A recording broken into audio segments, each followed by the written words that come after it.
Hi, I'm Audrey, the host of My Tar Heel Adventures. Every episode, we visit a new town in North Carolina to give you an inside peek at our beautiful state. Today, we're in Hillsborough. We'll be exploring culture, history, and what makes Hillsborough special. So stay tuned for an all-new My Tar Heel Adventures.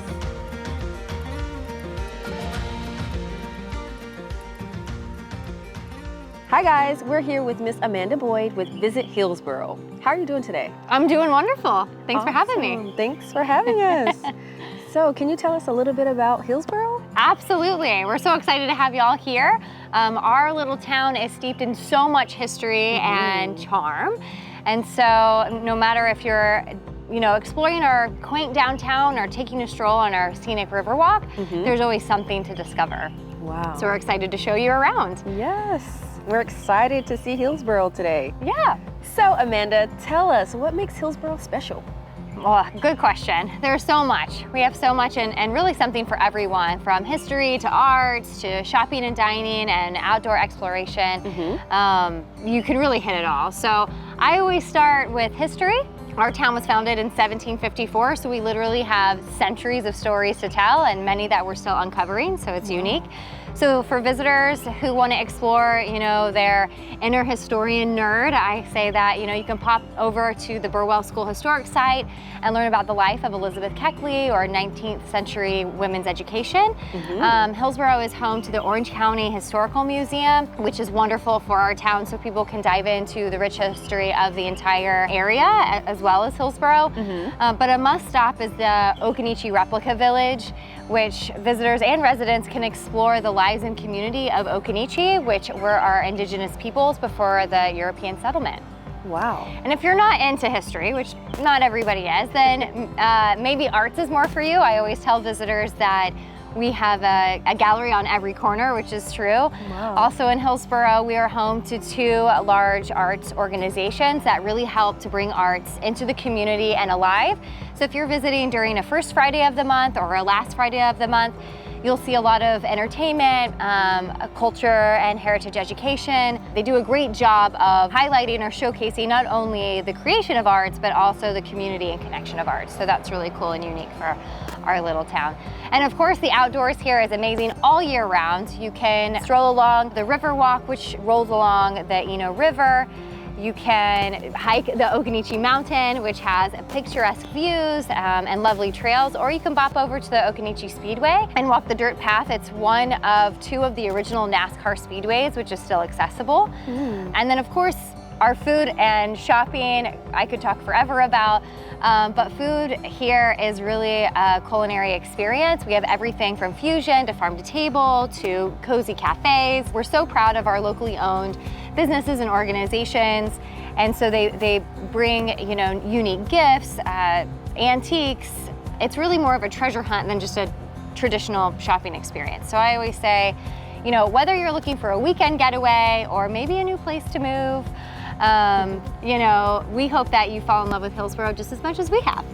Wow, Hillsborough sounds amazing. Yes, it is. And we're glad that you're here. So speaking of, what are some upcoming events you guys have? Oh, that's a great question.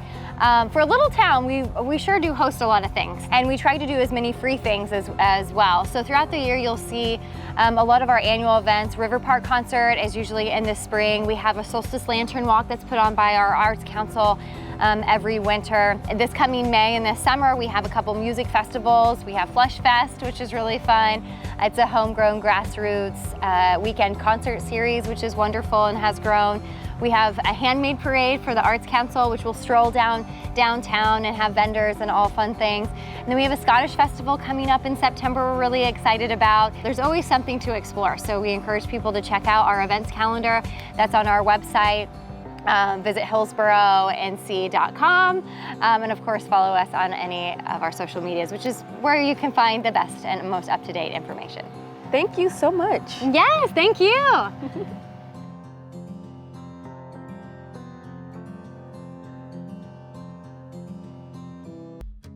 Hi guys, we're here at the Village Diner and we're speaking with the owner, Joel Bowling.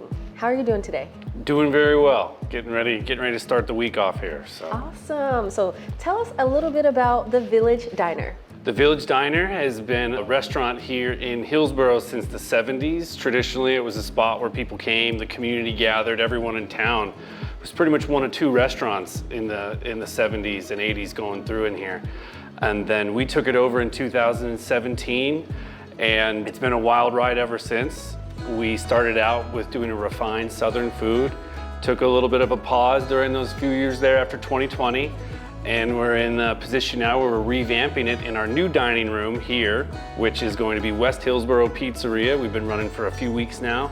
And then on our far side dining room, we're doing the Village Diner's Southern Breakfast and Barbecue, which is gonna focus on traditional Southern food, simple breakfasts, keeping it inside with the community and kind of honoring our roots to where we came from and pushing forward into the future. Can you tell us a little bit about the plans for the future of the restaurant? As far as the future goes, we're gonna kind of make decisions and keep going, but as of right now, we do music on Thursday nights. We've got a live music schedule that plays Thursday nights outside. Nice. We're in the works of trying to build out a front porch for our people who enjoy dining outside, which is going to be a lot of fun. Recently, with opening up the entire bar here and all the sunlight coming in, people have found that it's one of the best places in town to come for an afternoon beer and get a little bit of sunlight on you while you're finishing up the workday for the most part, or maybe even cutting out early.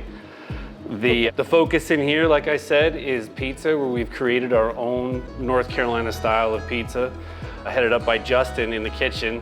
He developed a crust and a process that we're really proud of and people are really resonating towards. It's a fun room, a fun environment. Tony's got a big cocktail menu that it's always changing, it's fresh, he works on it hard, and it seems like this place just lines up most nights of the week. It's kind of hard to get a seat. Wow, that's incredible. It's been a fun ride. So now let's learn more about food here at the Village Diner. Hi guys, we're here speaking with Justin Cole, and he cooks here at the Village Diner. Can you tell us a little bit about some of the foods you're cooking? Yeah, so we're opening up this new side of the diner kind of to represent and honor North Carolina barbecue. We're doing our own kind of spin on it, and we are also kind of focusing on Brunswick stew, something that I kind of grew up memory-based with, selling at churches and so forth like that. So. Sounds good. So tell us a little bit about Brunswick stew. I've actually never heard of that. So I think every region of the South kind of has their own kind of take on it. But as I said earlier, kind of for me, it's memory-based, just growing up kind of stirring it at the local church where we sold it. We cooked it in these large like cast iron pots, and we stirred kind of on our shoulder with like a wooden spoon. Oh, wow. And so just kind of like trying to represent that here and honor it and sell it. What's in the Brunswick stew? So ours is basically just smoked pork. You have numerous variations throughout the South. It can be anywhere from ground beef, chicken, anything really. It's just kind of like what you have, and you throw in the mix-ins, and it's just a slow cooking process. Usually it's over an open fire. So Justin, you also make the pizzas. Yeah, so the pizza basically we came up with is kind of like this venture that me and Joel kind of just started out of just finding something that we enjoyed cooking for our family. We were just kind of like doing it on the side, having fun, and they started to come out really well over our evolution of learning. And we basically started out with two ingredients that we thought were going to be where we really wanted to focus on, which was the crust and the sauce. Mm-hmm. And we just kind of let it evolve from there. And it's quite a process. It takes time, but I think that's what makes it unique and worth every bite. Sounds delicious. So Justin, you make homemade barbecue. Can you tell us a little bit about that? Sure, yeah. So basically we just use the whole pork butts, and we smoke them, and we just allow them to cook and just do their thing as a slow process. We make our own sauce. We have a couple of different sauces. Our sandwich is kind of unique in the sense that it kind of collaborates a red sauce, a classic tomato base, and also we make a slaw that uses Alabama sauce, which is typically more of a marinade, but it actually turns out to make a really good slaw as well. Wow, sounds delicious. So Justin, which region has the best barbecue sauce? So I tend to fall on the side of I like them both. I grew up on the kind of like the Piedmont style, so I think that's kind of like can be either or. It's a little bit vinegar, and then you can also add the tomato. Okay. My preference is I like all barbecue. All right. So while they're making the food, we're gonna try some of their signature cocktails. Hey, welcome guys. Tony, bartender here at what is going to be known as West Hillsborough Pizzeria. And I'd like to make a few of our featured cocktails for you. We have a pretty good cocktail program where I make all of my simple syrups in-house along with my fresh juices and cold brew coffee as well. So you're not gonna find any bottled beverages here. Nothing but the freshest, highest quality ingredients. Today I'm gonna start out by making our signature cocktail of the week. It's called the West Hills Juice that I made specifically for this location. It includes highway vodka, orange triple sec, a orange blossom simple syrup, and a fresh squeeze orange. So let's go ahead and get to that. First, we'll start out with cutting fresh orange, juicing that directly into our mixing tin. Next up is the vodka, 2 ounces. Do a 1/2 ounce of orange liqueur along with a 1/2 ounce of the fresh made orange blossom simple syrup that gives it a beautiful floral taste to it. All of our ingredients, mix some ice in there, give it a good shake. And this particular cocktail comes with special crushed ice that I make by hand. It's a little labor of love. Get a little splash of soda water, get a nice citrus orange peel and extract the oils around the rim of the glass. And there you have a West Hills juice for the West Hillsborough Pizzeria. Cheers. Delicious. Thank you. So you make a smoked old fashioned? I do. I make a muddleless smoked old fashioned. So house-made Demerara simple syrup, a 4 Roses bourbon, a little bit of orange and Angostura bitters, and I mix that in a mixing glass, stir it up, serve it over 1 crystal clear ice spear, and I top it off with smoking it. Wow, that Yeah. sounds incredible. Yeah, thank you. And that's one of your more popular drinks. Absolutely. I feel like you say smoked anything, people are definitely into it, especially those bourbon drinkers. Yeah. But it's a really beautiful cocktail, especially once served to your table, all smoked and aromatic. Yeah, it's very good. Awesome, amazing. What do you have that's refreshing with summer coming up? Good question. Besides the West Hills juice, I have a refreshers menu. I do have a wonderful, super delicious, fresh cucumber martini made with Tanqueray gin. It's got Saint Germain, it's got fresh lime juice in it, a super sippable and crushable. Delicious. Wow. I'd love to try some of those. Let's make one. All right, so where can we find you guys online? You can find us on Facebook at The Village Diner or on Instagram at Village Diner NC. Better yet, just come to 600 West King Street over here in Hillsborough, North Carolina. All right, thank you so much. Thank you.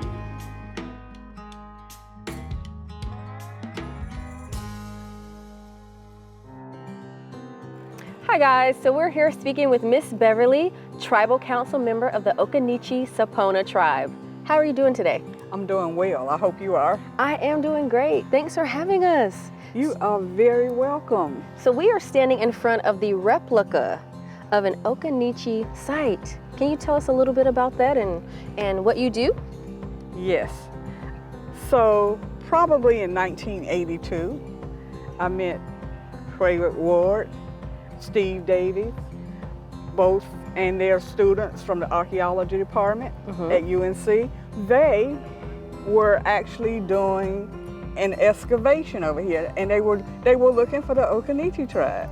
Come to find out, they had started looking for the Okanichi village in 1938. They found it in 1983. But along the way, they found 4 other villages. They knew what they were looking for because John Lawson had written about it in his journals. You know, and John Lawson worked for the Crown. The Okanichis have been recognized by the state. So I'm a tribal council member since I live so close. And I've been here all along. I'm the person that's designated to help build a village and maintain it. So from what's called a pole map that the archaeologists did, we have rebuilt this village. The palisade, which is the fence, is a 2-scale model that it's got 298 poles in it. We didn't have access to access, you know, unless we traded them for skins or whatever we could get. So they used sharp rocks, but sharp rocks weren't sharp enough. So what they did was they burned them. That's why it's burned at the top. They burned the poles and then they sharpened it. So what is the significance of the Okanichi tribe here? First thing comes to mind is that this is Okanichi town, but the significance is that other than the Cherokee, we're the only tribe that has a village that you can come to. Wow. And every tribe is different, and they're grouped by the languages that they speak. Is the Okanichi language still active today? Yes. Can you teach me how to say hello? Meku. Meku. I don't speak it a lot, but we do have language classes. And as a member of the tribal council, you bring people out here and you do events. Cooking is a big thing, because there's always 2 or 3 women cooking in the fire pit. It's a pretty big fire pit when we're walking in it while we're cooking. So, you know, we cook some apples and some onions with the skins on in the ashes, in the coals. And that is really good. So where can we find you guys online? You can find us at obsn.org. Once again, obsn.org. Thank you so much. You're welcome. My pleasure. Come back when we have a fight. Oh, definitely. That will be Sunday. Okay.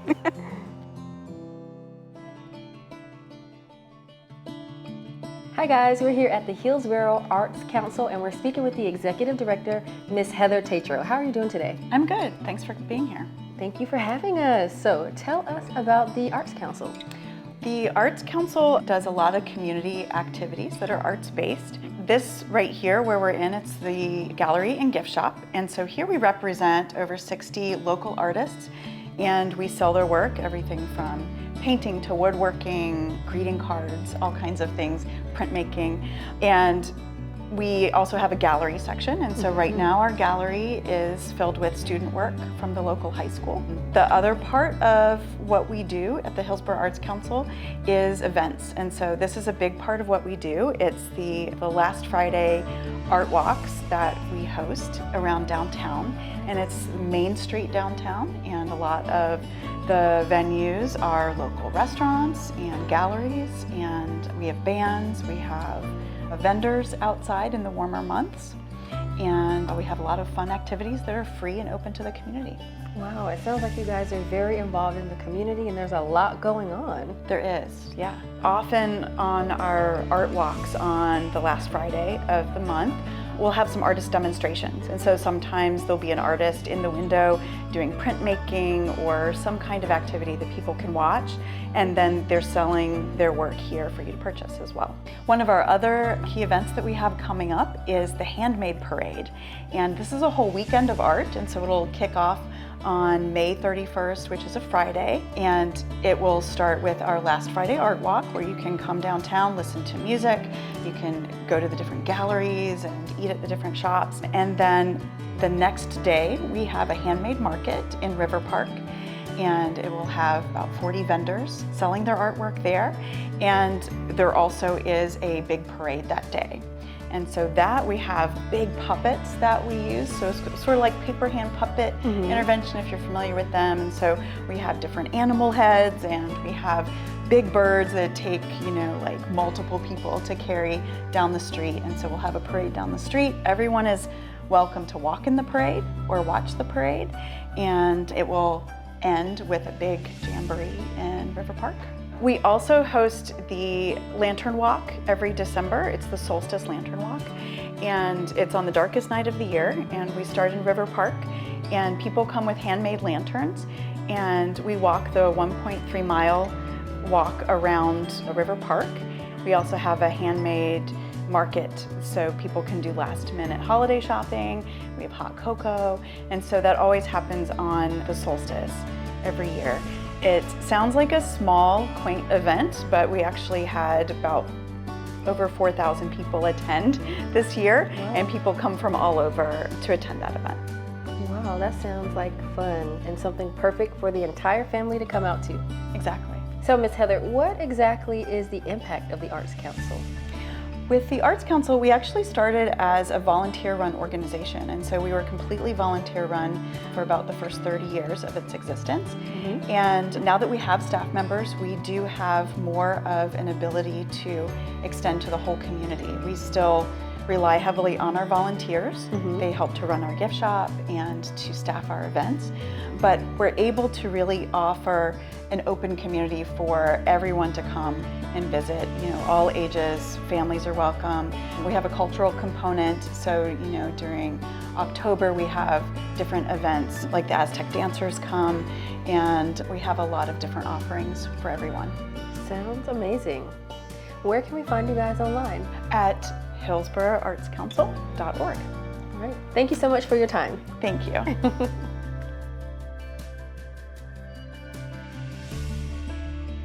Thanks for watching the video. Be sure to hit the like and subscribe button and turn on the bell notifications to keep up with all of our adventures.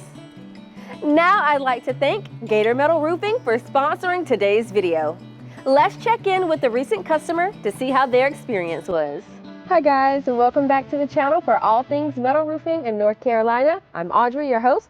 Today we're in Hope Mills, and we're speaking with a recent customer, Mr. Batista. So you've been living here in this home for a while now. Can you tell us a little bit about that? It's a maybe 18-year-old house. The roof was actually in good condition. I just took advantage of a good price and what it seemed like a good deal, you know, from the company.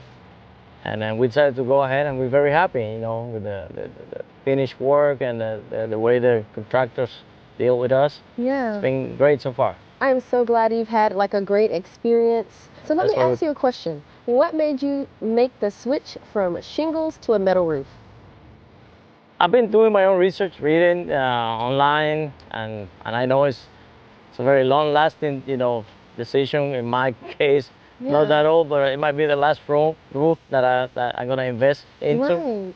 Right. Maybe not for my wife, but for me. So I wanted to do like a permanent solution. Yes, and this is definitely a lifetime asset. We have a lifetime warranty on this roof, so your roof will be good for at least the next 50 years. That sounds great. Awesome. What made you call Gator Metal Roofing? There's so many roofing companies and metal roofing companies. Why Gator? Like I said, I did talk to maybe 2 more companies, and we never got into agreements with their conditions and terms and obviously price. But I, you know, continue down the line, and I hope it would have been the first, but it was the 3rd one I called. Okay. But when I talked to the salesman, he offered me, you know, in great detail the whole process, you know, and the greatest price and the quality of the material is great. I did my own research, and that's why we went with Gator. Awesome. We're so glad that you felt comfortable enough to sign. So out of the benefits that you heard, what made you, from that free estimate, go, okay, this is it? Definitely the price and the quality of materials and the process. Because the day of the installation, I went up there a couple of times with the contractor. Okay. And I was paying attention to what they were doing. I'm not a roof expert, but I've done construction before. Yeah. So yeah, I mean, I didn't know the contractors were so good, you know, when I talked to the salesperson, but he had great knowledge, you know, technical knowledge of what he was talking about. Yes. So with that being said, from the time you picked up to call us until your roof was installed, about how long was that? It wasn't even a month. Nice. It was very fast. So it was a fast, professional install.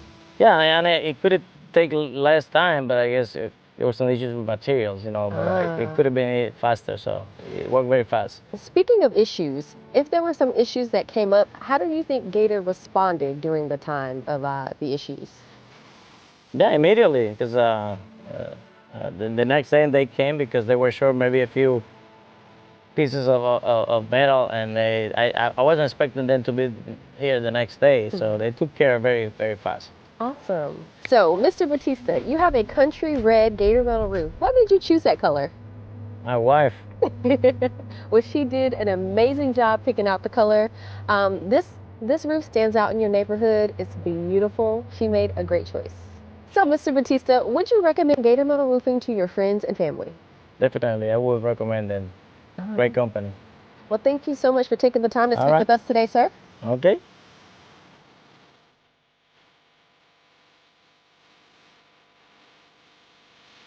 Your Your dream roof awaits with Gator Metal Roofing. Schedule your free estimate today.